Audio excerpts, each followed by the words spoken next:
like somebody on my back and I pulling my bag. Come off my back, because this is panic mode now, because I don't know what happened, and everybody just going crazy.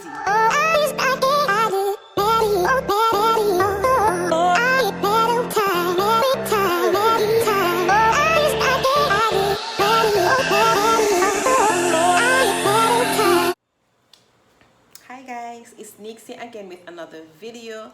Welcome back to my channel. As you can see in the title, this video is a story time. Highly requested, yes, story time, because everybody like tea, everybody want news, so I'll bring in some news. And basically my stories are gonna be about my life, basically, duh. But if you are new here, thank you so much for joining with me. Thank you so much. I welcome you all. And while you're here, don't forget to like, comment, and subscribe. And I really hope to see you in another video. So this look that I'm wearing right now, I recorded a video before this one. So all I did was change the lippy, because honestly, it's not me. It's not my type of look. So I removed it and I did a nude look, and I feel like I know, I'm just fixing my wig. I know for sure that a nude lip looks better on me per se. The dark vibes, you know, it just doesn't suit me at all. Okay, so yeah, so let's get into this story. So this story is gonna be about, you know, a day in high school, etc, etc. So there was one afternoon in high school. I was coming out of this school and stuff like that, and you know, I just remember being on my phone and I was texting this guy back and forth. I had a boyfriend at the time, but you know, it's high school, and you know, we flirt, we do all kind of things. But right now, at this point in my life, flirting, if I have a boyfriend, is a no-no. It is a no-no. For me, it's cheating. Everybody is entitled to their own opinions, etc. But for me, like, if you entertain it, then you know, yeah. Okay, so I've been texting, yeah, back and forth, and I've been smiling and blushing and stuff like that. And you know, went out of the schoolyard, and in St. Kitts there are school buses like every other place. So went outside, waited for the school bus, still texting back and forth, got on the bus, and honestly my eyes were glued to my phone until the incident happened. So even when the incident happened, it's like I was completely lost. But anywho, so on the school bus now, and bus is driving, okay, yeah, and then all of a sudden, when we soon reach home, I went like this. Mind you, my phone was in my hand, and I literally went like this and back down. And I was like, what going on here? Everybody went like that in the bus. And then I said, what the hell is going on? Like, this is at the moment when I realized now something is wrong. And I was seated like maybe like the fourth to last seat in the long school bus, in the big yellow school bus. So I was like almost at the back. So I did not feel the impact that a lot of persons felt. That all I felt was the thrust out of my seat and then back down. So I'm like, no. And then people just start to panic and stuff like that. That's when I realized like something is wrong. And the school bus just went up on the grass, and the grass was kind of like had a hill, and the hill, so the bus was like this on the sidewalk. And it's a kind of area where you would wonder like why the bus pulling over here, like, because it's not straight and it's not leveled. But the driver had no choice obviously but to pull over, because guess what happened? It was an accident, and it was a serious accident, and nobody knew that it was serious until, well, I did not know it was serious until I reached out the bus.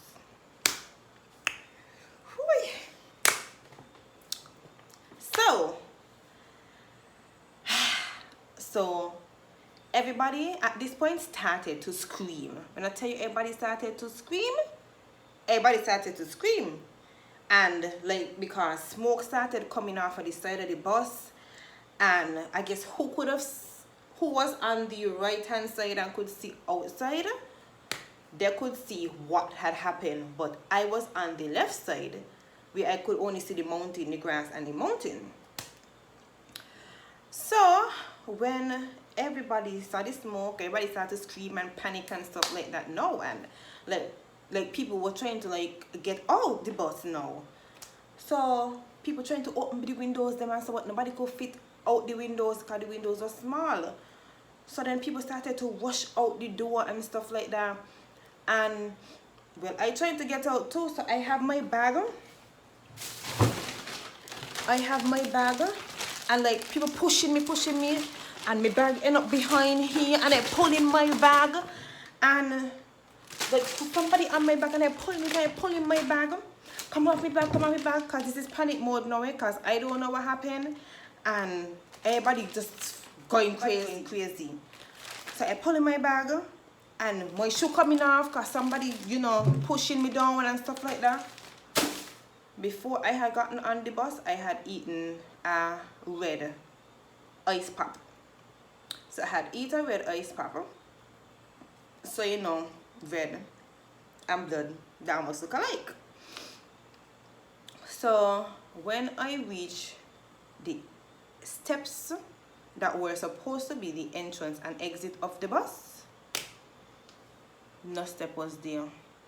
I had to jump from the top to down in the street. The moment I jumped down into the street and I looked right to see what had happened, there was a dead man on the floor, on the road, in the road, and a lot of the bus pieces all over the place and stuff like that. And my automatic reaction was bleh. That was my reaction. Like, I just couldn't believe it. So I vomit, and like people there by the tree sign up, there was a grape tree there, and people there standing by the tree, and they say, go to the hospital, you're vomiting blood. I'm like, no, it's not blood. I ate a red ice pop before, whatever. So everybody out there panicking still, and I seeing blood in different places and stuff like that. So literally I break down in tears, like I ain't know what going on, who blood belonged to. And when I was coming out of the bus, there was like fiberglass everywhere. There was fiberglass on the railing thingy that was bent up. Fiberglass was everywhere. Even from where I was standing before I jumped down in the street, there was fiberglass, and there was fiberglass on the street. The sight I was seeing, it was horrific. But after I looked that way, right on the right side, everything that I took in those split seconds, I still see them today. But no part of me look back. I ain't look back. The accident had happened in Bellevue, and I had lived in the next village. So I began walking home, but I couldn't find my sister. Now my brothers and all of my mother's children were on the bus, 4 of us. It could have gone some other way that, you know, I don't know. It could have gone so many other ways, and all of us could have been hurt, or whatever the case may be. My youngest brother was actually sitting down by the front of the door, right by the steps. That's where my youngest brother was sitting down. So when I saw him, he had all the fiberglass in his face and stuff like that, and I couldn't stop crying, cause I just thinking like how this could have gone. So I crying, and I can't find my other brother. I could have found my other brother because I was sitting next to him. Yeah, so he was safe. You saw? He was either sitting next to me or in the seat in front of me. Yeah, I think he was in the seat in front of me, but he was okay. But my sister now, when I saw her, when I walked down the street, I saw her with some friends, and she was crying, and she had blood all over her, and I was crying and like, Tia, what happened? What happened? Who blood that? Like, I didn't even want to touch her because I like, who blood that? Who blood that? Who blood that? Like, what happened? So she had a long gash on her hand. I don't remember how she got it, but it was during the accident, a long gash. And I think she was supposed to get stitches, but she didn't get any stitches. I just, ting it up, but she has a scar still on her hand. And some people lost their teeth in the accident, like the impact. Some people lost their teeth, put up their head. Like, it was so much. But let me go back to now the dead person on the ground. So apparently, the person who died, he always used to drive fast. May remember what his name? I honestly don't remember his name. I've been trying to remember for the sake of me. My phone ain't have no credit, no nothing for me to ask somebody. But he used to drive fast all the time. And apparently that afternoon, he was speeding. He was speeding, but because I was deep in my phone, I wasn't paying attention, so I couldn't have seen the race that was happening, because it was him and somebody else was racing, another bus driver. These are passenger buses. They could hold at least 14, 15 people. So they were racing, like, at that time of day and everything. Like, why?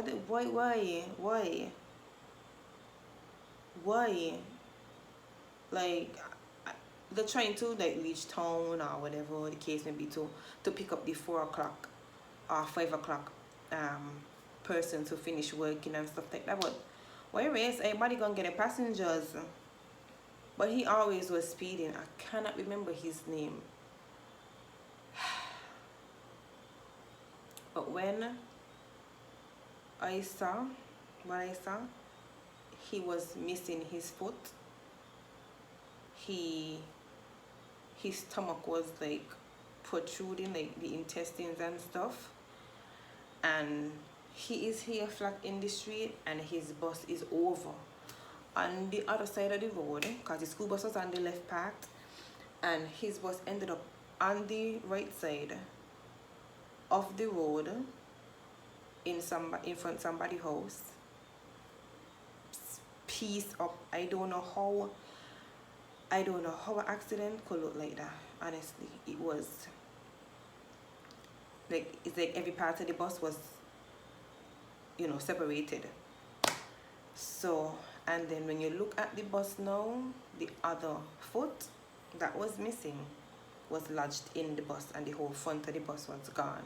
But you could see his foot lodged between whatever inside the bus, and and his body was like purple. Like, that kind of impact, he had to be speeding like really, really, really, really fast. Like, I don't know. I wouldn't wish that on nobody, even if you're accustomed to speed or whatever. But please, if you do, like, stop. People literally losing their lives in now. It's years now, and people still speeding. For what, I don't know. So if you do speed and you like the rush or whatever the case may be, love your life more. That's all I could say. Love your life more, and you're not driving for you alone. You're driving for you and people, because the amount of students were on the bus and people were standing up in the school bus, because the school bus them couldn't hold everybody. The school bus them used to be like packed in my day. So I don't know about now, but it used to be packed with people standing up holding on, and the bars and stuff like that. So like, I could just imagine, like, But anyways, as I was walking further going home, like, I see like pickups and like people passing in vehicles and picking up students to carry them to the nearest hospital to get checked out. And so my uncle had picked up, not my uncle, I think was BCA, the owner for BCA, had picked up some students, and he had picked up my sister too and carry carry a bunch of students to the Molyneux hospital to get checked out and stuff like that. Like, people were passing because they had heard what had happened in such a short time, because the villages are so close.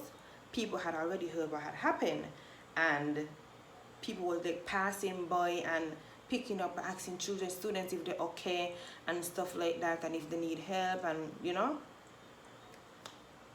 So when I reached Harris's village, that's when I saw my mother coming full speed with tears in her eyes.